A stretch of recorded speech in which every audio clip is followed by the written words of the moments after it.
वही भगवान सुलभ है पर भगवान सस्ते नहीं है। सुलभ हम्म। तो है पर इतने सस्ते नहीं है।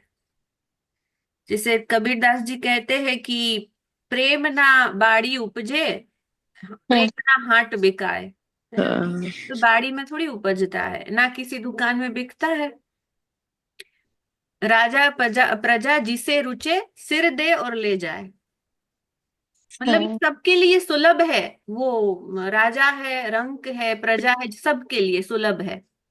लेकिन सस्ता नहीं है, सिर दे और ले जाए। तो प्रेम ऐसा है, सुलभ तो है, सस्ता नहीं है। तो अगला सूत्र है, नारद जी कह रहे हैं कि यद ज्ञात्वा मत्तो भवति स्तब्धो भवति आत्मा रामो भवति। जिसको यानी परम प्रेम रूपा भक्ति को जानकर प्राप्त कर बोले मनुष्य उन्मत्त हो जाता है। मत्तो भवति, यहाँ पहले देखते हैं। जैसे कोई पी करके मत होता है ना, मत वाला होता है ना, वैसे हम्म। बोले कि ये भक्ति का, प्रेम का पान करके वो मनुष्य मत वाला हो जाता है। हम्म। वो तो जो पीते हैं वो तो बोले सुबह उतर जाती है, लेकिन ये जो प्रेम का रस है ना, हम्म। वो तो एक बार चढ़े फिर उतरे नहीं भाई। वो तो चढ़ गया, अब उतरता ही नहीं। वो उतरता नहीं है, मतलब ऐसा उन्मत्त हो जाता है। नाम खुमारी नान का बोले चढ़ी रहे दिन रात। ये तो चढ़ी रहती है, चढ़ी ही हम्म। रहती है, उतरती ही नहीं। एक बार मतलब वो चढ़ गई फिर उतरती नहीं। तो उन्मत्त हो जाता है, ऐसा मत वाला हो जाता है। जैसे बस बस ये हमको अनुभव नहीं है, लेकिन कहते हैं कि लोग पीने से मत वाले हो जाते हैं। लेकिन वास्तव में इनका थोड़ा थोड़ा प्रभु की कृपा से अनुभव है कि ये जब प्रेम का रस पान करते हैं तब वो कैसी उन्मत्तता होती है। तो जब कबीर जी कहते हैं ना, वो फकीरी में अच्छा लगता है। अब हम्म। तब वो उनमें मस्त रहते हैं, मस्त हो जाते हैं। अ, जैसे कहा ना कि मन लागो मेरो यार फकीरी में, मन हम्म। लागो मेरो यार फकीरी में, मन लागो मेरो यार फकीरी में। बोले प्रेम नगर में रहनी हमारी, प्रेम नगर में रहनी हमारी, चारों दिशा जगीरी रे, मन लागो मेरो यार फकीरी मेरो, मन लागो मेरो यार फकीरी में। जैसे मीराबाई ऐसे मस्त होकर पग में घुंघरू बांध मैं तो नाचूंगी। हम्म। अब कोई फिक्र ही नहीं, बस मस्त हो गया, मत वाला हो गया, ऐसा मत वाला हो गया, ऐसा उन्मत्त हो गया। वो कितना आनंद है, मतलब वो मस्त हो गया अब। तो बोले भगवत प्रेम प्रकट होते ही मनुष्य को पागल कर देता है। हम्म। अतः प्रेमी भक्त सदा प्रेम के नशे में चूर हुआ दिन रात प्रभु के ही गुण गाता, सुनता और चिंतन करता रहता। बस वही राम नाम, जैसे कहा कबीर जी कहते हैं कि राम नाम में मन लागो, मतलब ऐसे ऐसे मैं फकीर हो गया, ऐसे गाते गाते और मस्त हो गया, मस्त हो गया मैं। बाहर की दूसरी बातों का उसे होश नहीं रहता। जैसे पिया हुआ आदमी कोई होश नहीं रहता उन्हें, बाहर की दुनिया नहीं, होश कहाँ रहता है ना। हम्म। वैसे ये जो रस है वो पीने के बाद उन्हें कोई दूसरी बातों का होश नहीं रहता। जैसे पागल मनमानी बकता बकता रहता है ना, ऐसे इसी प्रकार वह प्रेम उन्मत्त भी प्रभु की चर्चा में ही तल्लीन रहता है, क्योंकि उसके मन को यही अच्छा लगता है। मतलब कोई, जैसे आगे कहा ना कि स्तब्धो भवति, उनका मन जैसे बाहर की सांसारिक चर्चा के लिए सुन्न हो जाता है। वो दिमाग बंद हो जाता है जब कोई सांसारिक चर्चा करता है, तब उनका दिमाग बंद हो जाता है, मतलब वो सुनता ही नहीं, सुनता ही नहीं। ऐसा नहीं कि हम्म। कान में नहीं पड़ रहा है, वो उन तक वो प्रोसेस नहीं हो रहा है अंदर। कोई उनकी निंदा कर रहा है, स्तुति कर रहा है, या सांसारिक कोई चर्चा कर रहा है, क्योंकि मन तो है नहीं ना। अब वो बोले ठीक है, वो प्रोसेस नहीं होगा, अंदर नहीं जाएगा, इसीलिए तो वो बाहर के कोई सुख दुख से सुखी दुखी नहीं होता। अब यूं ही किसी ने भगवान का नाम ले लिया, तो तुरंत वहां पे उनकी वो लग जाएंगे, तुरंत बोले कि वो प्रभु की चर्चा सुनने में, कहने में, बस वो उसी में तल्लीन, उनको कुछ सांसारिक चर्चा अच्छी लगती ही नहीं। उनके हम्म प्रति वो पूरा का पूरा जैसे शुष्क हो गया, सुन्न हो गया, स्तब्ध हो गया संसार को लेकर के। वो कोई हलचल नहीं हो रही, बाहर जो भी चर्चा हो रही है ना, बाहर बोले प्रलय भी आ जाए, कोई फर्क नहीं, कोई फर्क ही नहीं, क्योंकि वो वहां वो नशे में चूर है। जैसे पिया हुआ आदमी तो 2 4 5 घंटे एक दिन रहता है ऐसा, हम्म कि हम्म बाहर की कोई उन्हें शुद्ध नहीं रहती। लेकिन प्रभु के प्रेम का जो रस पी लेता है, वो बोले कि वो तो सतत निरंतर उनमें चूर रहता है। इसलिए कभी कभी कोई प्रेमी भगत को पागल कहता है। हम्म। वृंदावन में तो एक मंदिर है, पागल बाबा मंदिर, हाँ उनका हाँ आश्रम है बहुत बड़ा। हाँ।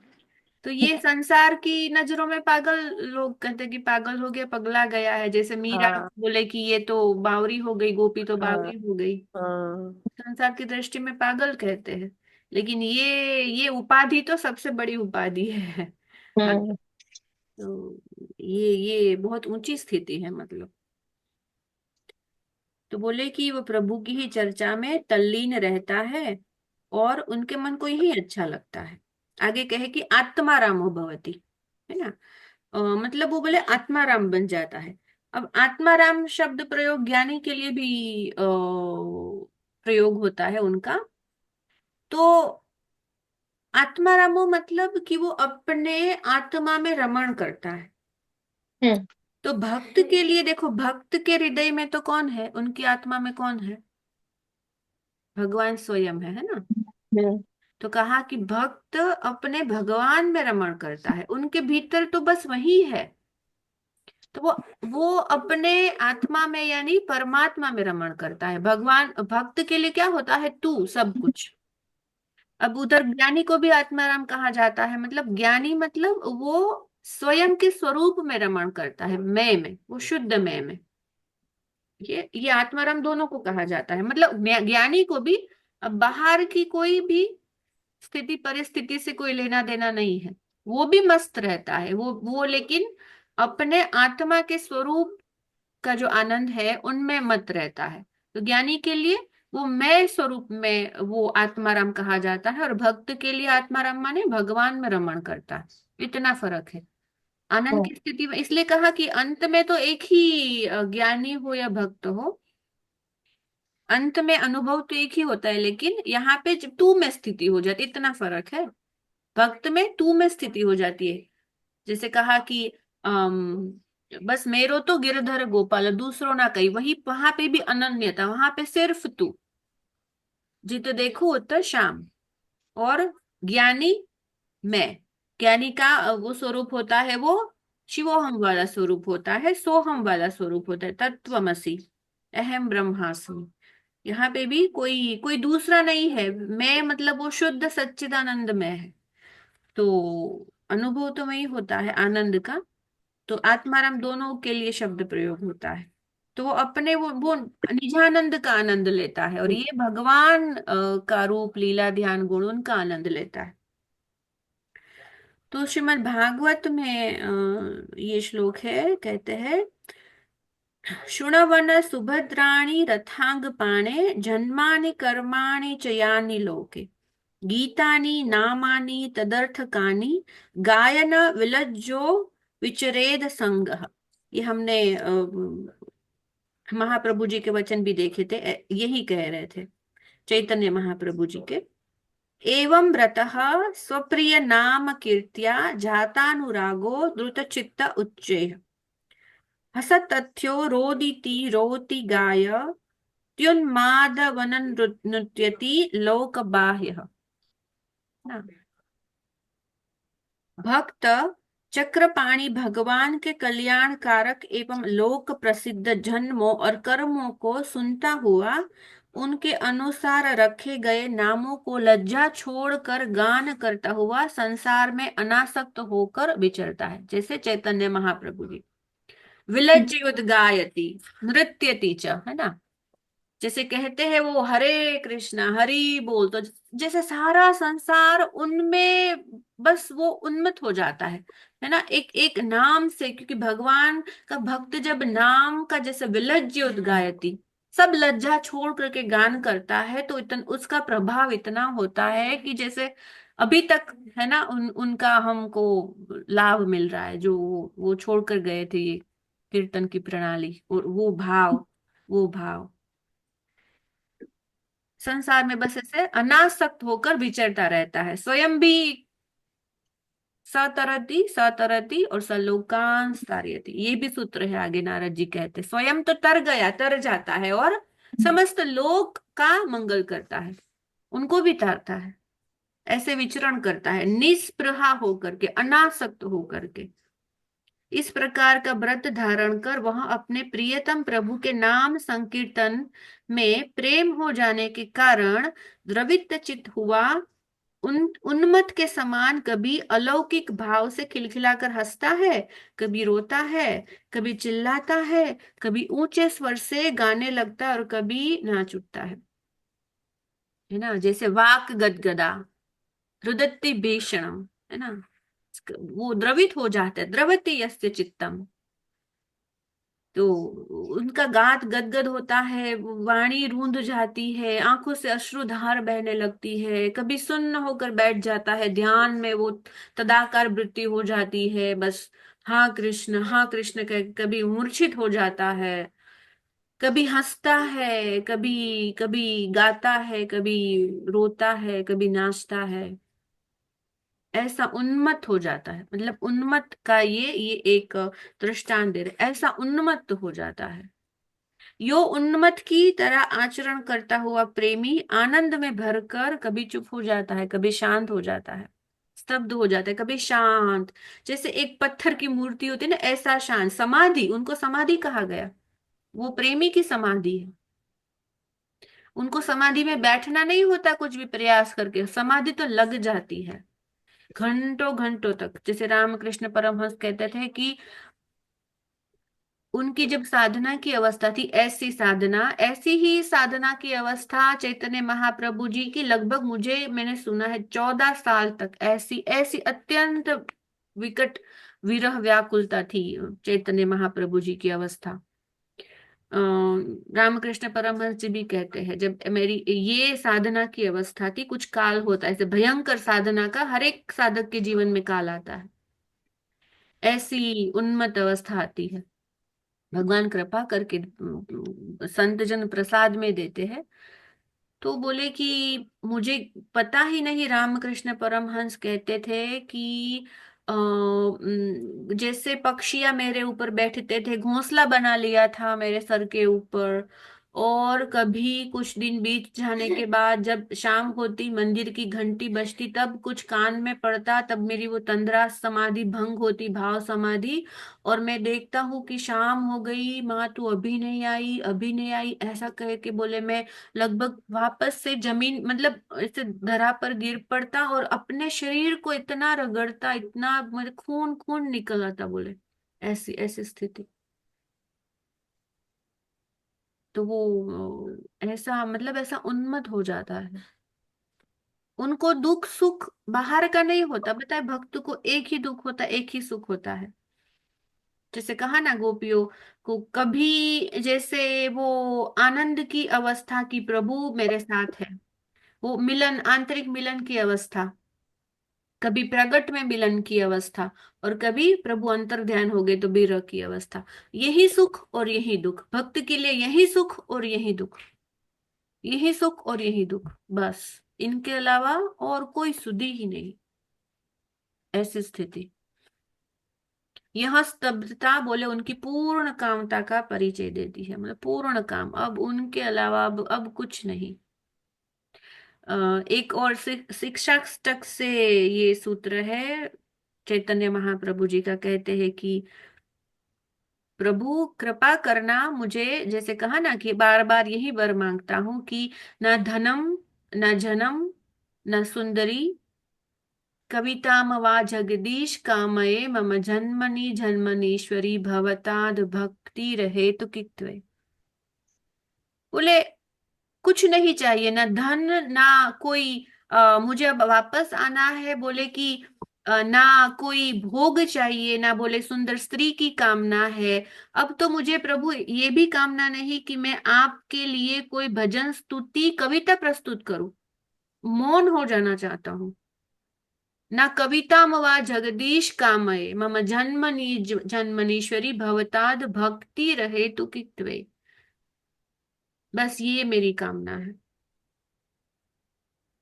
प्रभु की मूर्ति हृदय में प्रकट हो गई, ये उनका सुख है। प्रभु ऐसे ऐसे अपने आप को प्रकट करते हैं। देखो कभी ऐसे भगवान ऐसे अनुभूति हो ना, तो ये कोई अपना भ्रम मत समझना, प्रभु आते हैं सच में।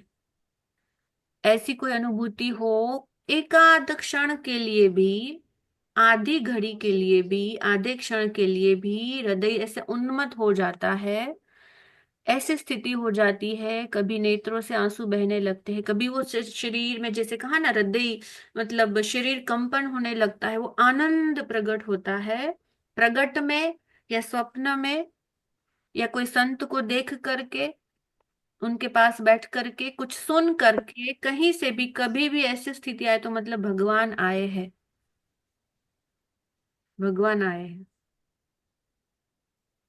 तो प्रभु की मूर्ति हृदय में प्रकट हो गई, वो रूप माधुरी में आनंद उन्मत्त होकर के भक्त ध्यान मग्न हो गया। बस अब वो समाधि वापस लग गई। ऐसे ऐसे होता है। रामकृष्ण परमहंस को थोड़ा सा प्रकृतिस्थ होते, भक्त कहते भगवान आप अपना अनुभव कुछ बताए, कुछ बोल लिए हमें, कुछ अपना अपना अनुभव बताइए, बोले हम भी धन्य हो जाए। कुछ कुछ बोल पाते, फिर से ऐसे ही वापस से समाधि में चले जाते। भक्त उनके सामने ऐसे ही उनके मुख का ध्यान करके बैठे रहते, वापस थोड़े से प्रकृतिस्थ होते, संसार में आते, वो चेतना थोड़ी इस धरातल पर आती, वापस कुछ बोलते, फिर से समाधि में। पकड़ना पड़ता था भक्तों को। ऐसी ही उनकी स्थिति, ऐसी तीव्र स्थिति कुछ समय तक रही, जब साधना अत्यंत साधना काल था।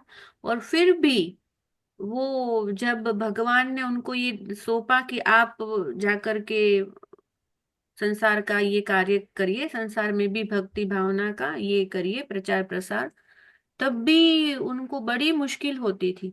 इसीलिए तो कहा कि भक्त के लिए, सच्चे भगवान के भगत के लिए ये सब लोगों के सामने आना भी उनके लिए पीड़ादायक होता है, क्योंकि वो सदा अपने भगवान में मस्त होना चाहते हैं, है ना। ये भी जैसे एक रस है, लेकिन वो क्या है, वो हाँ, वो इतना मधुर मधुर मधुर अधिपति मधुर, जैसे कहा ना मधुर से भी मधुर। और ये उनसे थोड़ा सा, क्योंकि बोलने सुनने के लिए चेतना को थोड़ी निचली धरातल पर आना पड़ता है। वहां तो क्या एक तार लगी होती है, और यहाँ पे थोड़ा सा नीचे आना पड़ता है। तो भक्त के लिए ये मुश्किल होता है, लेकिन भगवान की आज्ञा होती है तो भक्त नहीं टाल सकता। श्रुति क्षण की दशा बताते हुए गोसाई जी कहते हैं कि मुनि मग माज अचल होई बैसा, पुलक शरीर पनस फल जैसा। नृत्य करते करते प्रभुमय बन जाने पर ऐसी ही अवस्था हुआ करती है। वो किसी को दिखाने के लिए नहीं नाचता, वो अपने प्रभु में, वो उसमें मगन है। उसका चित्त और शरीर सर्वस्था स्तब्ध हो जाता है, आत्मा आनंदमय बन जाती है। हाँ, कितना आनंद, जरा हम कल्पना भी करें कि क्या होगा वो सुख। देखो वो सुख के सामने ये सुख सच में मायने रख पाएगा? नहीं रख पाएगा, नहीं रख पाएगा। आत्मा आनंदमय बन जाती है, इसी को बोले आत्माराम कहते हैं। देखो ये आनंद इतना सांद्र होता है, ये जो प्रेम है ना, वो बहुत ही गाढ़ा रस है। जैसे कहा ना कि जैसे सिंगनी का दूध है ना, या तो सोने के बर्तन में रखा जाता है, या तो वो बच्चा बच्चा ही पान कर सकता है, जो सिंह का बच्चा है ना। आम बर्तन में नहीं रखा जाता वो रस। वो सिंगनी का दूध है, वो आम बर्तन में नहीं, वो झेल नहीं पाएगा। तो ये आनंद है ना, ये बहुत ही गाढ़ा है, मतलब इतना सांद्र है जिसे वो शब्द भी नहीं है। तो इसीलिए हमारी क्षमता के अनुसार भगवान वो प्रकट करते जाते, धीरे धीरे धीरे, जैसे क्षमता बढ़ेगी ना। इसीलिए भगवान के भगत को क्यों इतना तपाया जाता है? ताकि वो इस रस को पान करने के लिए पात्र हो जाए। सोने का पात्र चाहिए। इसीलिए जैसे वो ईंट को भट्ठे में तपाते हैं ना, फिर सुखाते हैं, तपाते हैं, हम्म। सुखाते हैं। फ्रीज तो हम कहते हैं ना, फ्रीज तो सिचुएशन जब हम पढ़ते थे साइंस में, हम फ्रीज तो करते थे। मतलब वो उनकी क्षमता बढ़े, हम्म। बचा पाए, वो ले पाए, वो आनंद ले पाए। क्योंकि ये आनंद तो संसार के, कहा ना कि आगे आया, सब सुख को मिला दे फिर भी वो एक बूंद की भी वो नहीं कर सकता इतना। वो कंपैरिजन नहीं हो सकता, कंपैरिजन हो ही नहीं सकती। कुछ ऐसा संसार में पदार्थ द्रव्य है ही नहीं कि वो रस की कोई तुलना की जा सके। तो इसीलिए भक्त को इसलिए अतिशय कष्ट मिलता है, क्योंकि आम सामान्य जीव ये रस को झेल नहीं सकते, नहीं झेल सकते।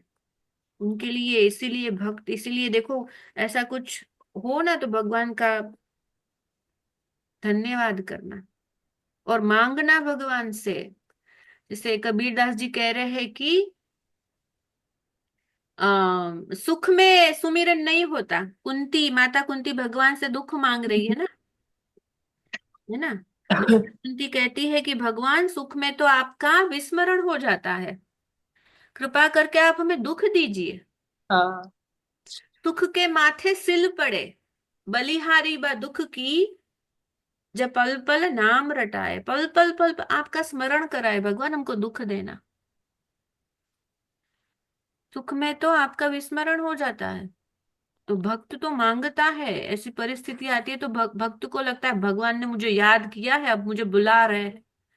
संसार का सुख दे के मुझे भूला नहीं, मतलब संसार का सुख दिया तो क्या भूल गए। जो वास्तव में भगवान का भगत होगा ना, वो कहेगा कि भगवान हमको सुख नहीं चाहिए, क्योंकि आप हमको सुख दे दिए तो भूल जाएंगे हम आपको भुलाना नहीं चाहते। ये स्थिति